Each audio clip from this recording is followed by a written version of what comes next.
Hey, salut, c'est Joe pour la deuxième partie du couteau. On va voir comment ça va se passer. Il a fallu être patient. On va repasser sur la ponceuse à bande pour essayer d'enlever de l'épaisseur à la lame pour se débarrasser de la craque. Le but, c'est qu'on voit plus du tout la fente parce que même s'il reste un tout petit peu, ça va finir encore par s'agrandir puis casser le couteau. Une fois que ça c'est fait puis qu'on a bien éliminé la craque, on va détremper le couteau, c'est-à-dire on va le chauffer et on va le laisser refroidir à température ambiante. Ça annule le trempage qu'on avait fait, puis ça rend le couteau moins dur, donc plus facile à travailler, notamment pour le percer, parce que c'est une lime, puis le métal était très très dur. Donc on y va avec la forge à gaz. Là, cette fois-ci, on pourrait prendre aussi la forge à charbon, comme dans la première vidéo, mais c'est beaucoup plus long, donc on se casse pas trop la tête. Ensuite, on va faire le manche. Donc, il faut percer des trous dans le métal. On commence par protéger le couteau avec du scotch et marquer les emplacements des trous. Puis, on se fait des petits trous avec un punch et un marteau, comme on avait vu avant dans la vidéo de la plumeuse. Ça, c'est histoire de guider la perceuse. Donc, pour la perceuse, on va commencer avec une toute petite mèche, puis on va marquer le trou. Et puis après, on y va avec une plus grosse mèche. Cette étape-là peut être un peu délicate, alors prenez tout le temps qu'il vous faut. On reprend un peu notre polissage et notre couteau commence à ressembler à quelque chose. On s'est aperçu qu'il n'y avait pas de garde, puis que ça serait vraiment important de mettre des gardes en avant puis en arrière du couteau pour protéger. Donc, on a découpé deux petits morceaux de métal à la disqueuse, puis on va les souder aux manches du couteau. On met du scotch là sur la lame pour la protéger parce qu'on avait quand même déjà travaillé pas mal le polissage. Il faut que ça soit très bien soudé, donc là, on va faire bien attention pour ne pas bâcler cette étape-là.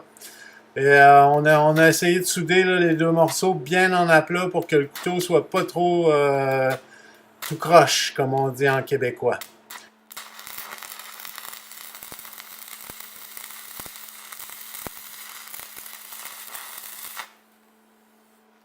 Ensuite, on revient avec la disqueuse et la ponceuse à bande. On va enlever les aspérités de la soudure et on va essayer de rendre ça le plus lisse possible. Une fois que c'est fait, il va falloir retremper le couteau pour qu'il soit à nouveau très solide. On remplit un pot d'huile et on le met dans un seau d'eau froide. Le but de la manœuvre, c'est de chauffer le couteau et de le refroidir d'un coup. Ça rend la structure moléculaire du couteau beaucoup plus solide. L'eau doit surtout pas se mélanger à l'huile, sinon il peut y avoir des projections brûlantes quand vous allez tremper votre lame, alors soyez très prudent. On revient à la petite forge à gaz pour chauffer notre couteau, puis une fois qu'il est bien chaud, mais avant qu'il rougisse là, au point de blanchir, on le sort puis on le trempe dans l'huile. Ici, on a trempé juste la lame, faute de matériel suffisant pour pouvoir tremper jusqu'aux manches. Mais de toute façon, c'est pas ça qui est important. Le reste, ça va être pris dans le manche en bois, donc c'est vraiment la partie de la lame que je voulais vraiment faire solide. Comme vous voyez, le trempage remet une couche de noir sur la lame. Il va falloir nettoyer à nouveau puis polir à nouveau. Ensuite, pour le manche, on prend deux morceaux de bois puis on le perce en les fixant au couteau. Vous pouvez prendre le matériel que vous voulez pour faire le manche, des cornes, du plastique récupéré. Nous, on voulait travailler avec du bois, donc on s'est pris un morceau d'olivier. Une fois que nos deux morceaux sont percés, on les marque pour pouvoir les découper. Et c'est avec la scie sauteuse qu'on va faire ça grossièrement dans un premier temps. Ensuite, on va faire le contour du manche en arrondi avec ce superbe outil, une toupie qui est montée sur une table. Une fois que les deux côtés du manche sont faits, on a presque fini la job.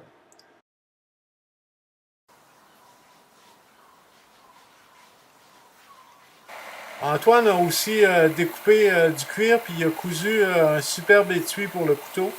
Il va le traiter avec du polissage à cuir pour protéger. Si jamais vous voulez en savoir plus sur la fabrication d'étuis comme celui-là, n'hésitez pas à me le demander dans les commentaires et je ferai une vidéo là-dessus. La dernière étape, c'est de parfaire le polissage avec des papiers abrasifs et de traiter le manche pour protéger le bois. Ensuite, on va faire un rendu brillant avec la polisseuse et la pâte à polir. Vu que mon couteau est fait à partir d'une lime, c'est pas de l'acier inoxydable. Donc, je peux arriver à le faire polir très, très brillant, mais il ternit assez vite. Donc, il faut que je recommence le polissage de temps en temps. Et voilà, on a réussi à fabriquer un couteau de chasse à partir d'une vieille lime comme celle-là. C'est quand même incroyable. Ça n'a pas été super facile, là, mais on s'en est bien tiré, surtout avec l'aide d'Antoine. Faut savoir que c'est la première fois que je faisais ça, puis j'ai encore beaucoup de choses à apprendre. Alors, c'est un couteau qui est fait pour dépecer les sangliers après la chasse. Donc, si vous voulez voir le vrai test en situation réelle, je vous mets le lien de la vidéo dans la description. Je vous préviens quand même, là, les âmes sensibles doivent s'abstenir. En tout cas, merci beaucoup d'avoir regardé cette vidéo. Mettez un like si vous avez aimé, puis abonnez-vous, ça va être encore mieux. Si vous avez une question sur la vidéo, une suggestion pour des prochains sujets, n'hésitez pas à me le dire dans les commentaires, je les lis régulièrement. Hey, à la prochaine, c'est Joe, les Arios.